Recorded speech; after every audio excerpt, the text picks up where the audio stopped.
বিবি পায়রা পায়রা, বিবি পায়রা পায়রা, বিবি পায়রা পায়রা, বিবি ও মামা, দেখো না আমার চুলটা হিরোর মতো লাগছে না? হ্যাঁ তো, তবে বাবান চুলটা আরেকটু কাটিয়ে নিয়ে আসি চল, তাহলে পারফেক্ট হিরো লাগবে। ও মা শোনো, তুমি দোকানদারকে বলবে আমাকে যেন হিরোর মতো চুল কাটিয়ে দেয়, পুরো যেন শাহরুখ খানের মতো দেখতে লাগে। ও মা বলো না, বলবে তো? বলবে না তো?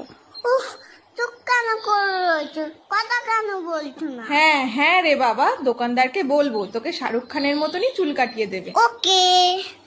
কি বৌদি, কেমন আছেন? খবর সব ভালো তো? হ্যাঁ দাদা ভালো। আরে বাবান, কেমন আছো? হ্যাঁ ভালো আছি, তবে আমার কিন্তু হিরোর মতো চুল কেটে দিতে হবে। তুমি পারবে তো? আগে বলো, নয়তো তোমার কাছে কাটবো না। সব রকম কাটতে পারি আমি, তুমি এখানে এসে বসো। আমাকে একটু উঁচু করে দাও, আমি তো মুখটাই দেখতে পাচ্ছি না। হ্যাঁ তাই তো, তুমি নামো, আমি উঁচু করে দিচ্ছি। দেখো আবার যেন সব চুল কেটে দিও না। আহ বাবা নড়ো না, কান টান কেটে যাবে কিন্তু। ও দাদা, একেবারে মুড়ো করে কেটে দেবেন। হ্যাঁ হ্যাঁ, বুঝেছি বুঝেছি।